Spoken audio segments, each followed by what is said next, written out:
мероприятием, которое, наверное, является много знаковым. Да? Но времени мало, поэтому перейду к сути. На самом деле влияние нефти и газовой промышленности на окружающую среду изучено достаточно подробно, имеется большое количество методичек, имеются научные работы, имеются монографии, посвященные этому вопросу, поэтому я не буду, так сказать, рассказывать об этом. Я остановлюсь на специфике освоения месторождений на территории Якутии, на которой налагает отпечаток специфика самой территории, в первую очередь. Ну и ясно, что любая горнодобывающая промышленность, она постоянно совершает экспансию на новые участки. В данном случае, вот приведены определенные цифры, как видите, они, к сожалению, очень неполные, более полных я найти не смог.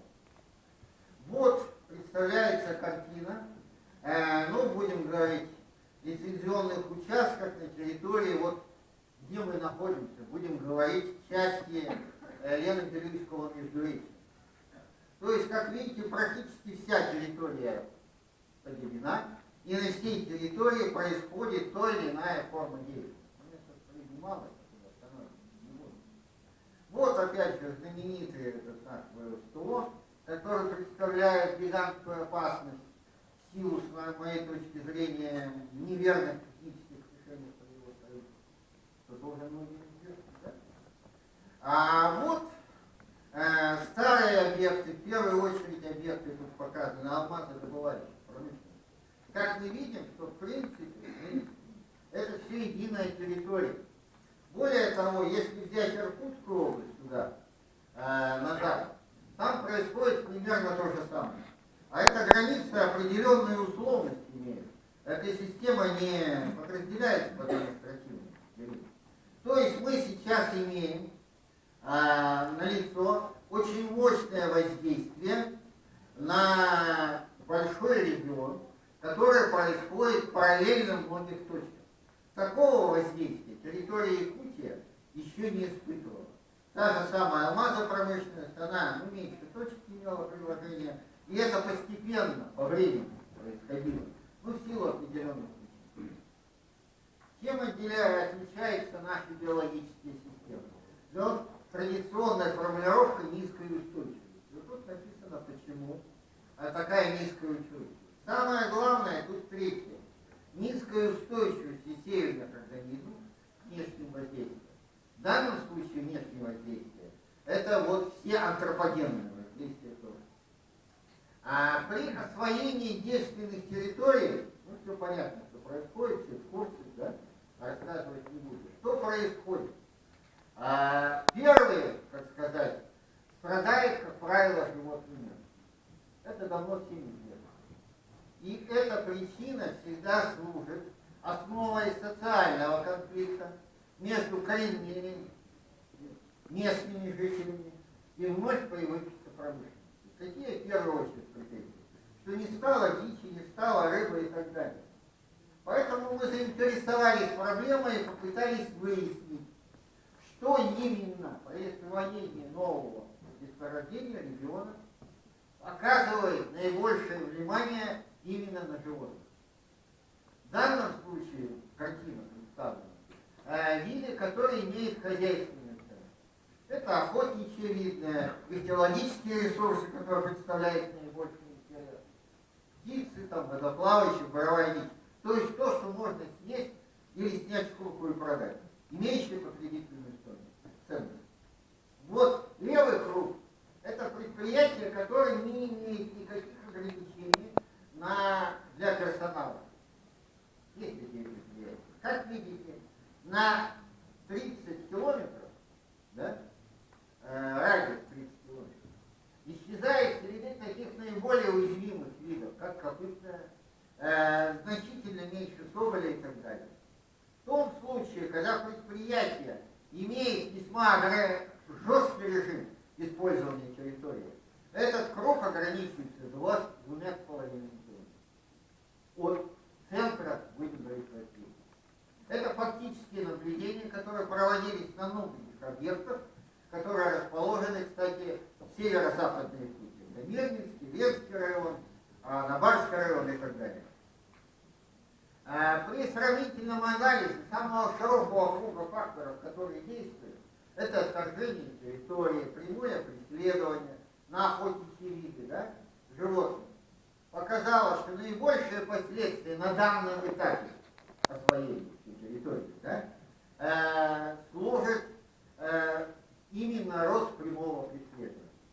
Интенсивному возрастанию роста прямого преследования служит, способствует повышению доступности угодий для достаточно широкого круга людей. Тут более такие примеры, это общеизвестно. Вот проведен отбор снега и было выяснена следующая картина. Вот так распространяется загрязнение. Это вот наши скважины, которые здесь. Вот площадка скважины. Конечно, тут выступали люди, они стараются, рассказывать, как хорошо, посмотрите на этот амбар. Вот, это содержание некоторых продуктов в снеговой воде на различных объектах.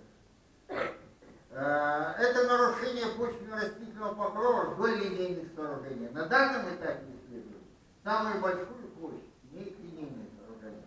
Хотя они вроде бы узкие, но за счет большой протяженности суммарная площадь не большая. Это вы все видели. А вот на этот рисунок прошу обратить внимание. Вот это, будем говорить честно, обычная картина нет. Это на одной из объектов. Якутии. А вот, я не знаю, вам хорошо видно при этом освещении, фотография почвенного разреза. Как в почвенном разрезе залегается снег. В данном случае сверху загрязнение шло, и вот на определенный уровень нефть туда проникла. Где-то полметра вглубь. Дальше. Это в целом характеристика, это ладно, сейчас времени мало пропустим. А вот обратите внимание на этот рисунок, как гораздо сложнее картина. В практике многие нефтедобывающие компании, будем говорить честно, просто перекрывают нефтезагрязнение какими-нибудь местами. Или, проще говоря, закрывают. В принципе, это запрещено, но в практике это встречается очень широко и, казалось бы, трудно обнаружить. Нет, это не только у нас применяется по всему, наверное, России, но у нас особые условия. У нас большая часть нефтедобывающих предприятий уже работает в зоне распространения многолетних производственных пород. В случае многолетних призловых пород захороненная нефть, захороненная, не знаю, как правильно, да, начинает вытесняться наверх. Мы нашли скважину, да? Это ладно. Нашли скважину, на которой техника была с 83 года. К нашему низкому, там все заросло. Дорог нет. Мирнинском районе. И вдруг, к нашему удивлению, посредине, будем говорить честно, заброшенной площадки скважины, неиспользованной, да? Куча, лужа, мы сделали разрез, и выяснили, что это нефть когда-то захоронили, а теперь ее выдавливает на поверхность. Естественно, поступая на поверхность, там никого нет, никто не следит, да? Эта нефть попадает в водотоки, и уже наметились по этому маленькому ручью, который там протекает нефть. То есть этот процесс длится 83 года. Трудно сейчас сказать, через сколько лет нефть стала выступать, но что этот процесс имеет массовый характер, это безусловно. Нарушенные участки, уже сейчас, которые есть, они служат источниками вторичного загрязнения, о чем я говорил.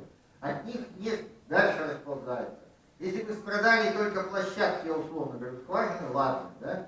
Но беда в том, что флитохимическими потоками вот из-за этих процессов происходит постоянная миграция загрязнения на соседние территории. А если это попадет в водоток, да, то уже, естественно, последствия будут, как вы все хорошо знаете, крайне трудно устранимы. Потому что распространение быстро увеличится. А если говорить о общих тенденциях, то нужно сказать, что и устойчивость, и упругость это способна восстанавливаться. Градиенты от юга на север резко убывает. Вот просто на глазах. Даже сравнивая Ленский район, ну вот район Талакана и район, где Среднеутоминское месторождение, уже тут можно говорить, что в районе Среднеутоминска восстановление идет еще ниже. Без всякого сомнения, нефтегазовая промышленность уже идет, в ближайшее время активно, видимо, пойдет на более северные территории, на более северные участки. Сейчас отработают вокруг нефтепровода, это понятно, да? То, что легче и доступнее, и пойдут дальше на север. Но это сама логика этой промышленности. При этом нужно учитывать, что любые последствия на северных территориях, да, они гораздо, так скажем, опаснее и приводят к более тяжелым последствиям.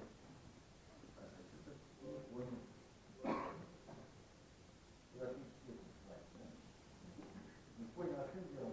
Не знаю. Все, да? Плохо сохранил, наверное. Ладно. Приведет к более тяжелым последствиям. Соответственно, в этой ситуации нужно заранее предусмотреть и приложить все усилия минимизации негативного воздействия. Это недопущение захоронения, особенно в северных регионах, где, видимо, нефть может храниться под слоем земли, достаточно длительное время, не поляризует. Никому не известно до сих пор, да? Никому не известно до сих пор. Как себя нефть ведет вот в этих мерзлотных грунтах, и как она себя ведет в этих холодных водах. Скорость поляризации может меняться, это все знают крестьяники, зависимо от температуры. Наша температура вот известна. Кроме того, вот я с самого начала показывал, что веду асфальт. У нас даже сейчас изменением законодательства природопользователь, в данном случае недропользователь, уже не отвечает. И он, я знаю, по нашему закону, по новой трактовке закона об охране, не осуществляет, как тут некоторые говорили, экологический мониторинг. Он осуществляет только экологический контроль. А это значит выбросы, сбросы отходов. Совершенно выпадает отторжение действенных территорий. Эта форма воздействия вообще исчезла у нас в законодательстве российское. Я никого здесь не обвиняю. Но есть большая проблема. Вот осваивается гигантский регион. Для того, чтобы мы должны, соответствующее ведомство, в данном случае, я думаю, Министерство охраны природы, должно иметь возможности для контролирования процесса. Даже если каждая какая-то отдельная компания проконтролирует этот процесс, как у них изменяется состояние охотничьо-промысловых заводов, да, о чем вы говорили, то в целом эта картина не дает. Потому что сейчас, из-за определенных трудностей, так скажем, контроль, будем говорить, очень слабо осуществляется природопользователем. Необходимо, я предложение дал, создать программу, чтобы Министерство охраны природы консолидировало какие-то средства недропользователей и смогла бы наладить контроль биологических ресурсов на столь обширной и сложной территории. Второй еще вопрос о биологических ресурсах. Тут уже упоминали Чернышевский рыбзавод. Но он был построен, по-моему, в 1962 году. Где-то так. Я ничего плохого не могу сказать. Но ясно, что Чернышевский рыбзавод по своим мощностям, по своим техническим возможностям, да, он выращивает реально только перец, да, не может обеспечить восстановление геологических ресурсов на такой территории при таком освоении. То есть необходимо поставить вопрос, опять же, перед недропользованием, а то, что какими-то совместными средствами, да, на корпоративных каких-то началах выделить средства недропользователям. Опять же, наверное, сконцентрировать МОП и построить хотя бы 2 рыбзавода в этом регионе для восполнения их геологических ресурсов. Потому что вот тут, я условно говорю, по утопии погубили, я не говорю, что погубили, как пример, а берег выпустили на Бирюйском водохранилище. Очень трудно объяснить местным жителям, почему, если рыбу у них исчезла, берег выпускает водохранилище. Понимаете? Очень трудно. И я бы тоже на их месте не там то же самое. У них наносится реальный ущерб, а компенсируют его берущим водохранителем. Все понятно. Рано или поздно это все равно очень острый вопрос может стать, и необходимо предпринимать заранее решения, технические решения по вложению средств в развитие соответствующей инфраструктуры, чтобы не допустить крайне неприятных, по крайней мере, социальных явлений. Я уж не говорю об охране. Спасибо. Спасибо, я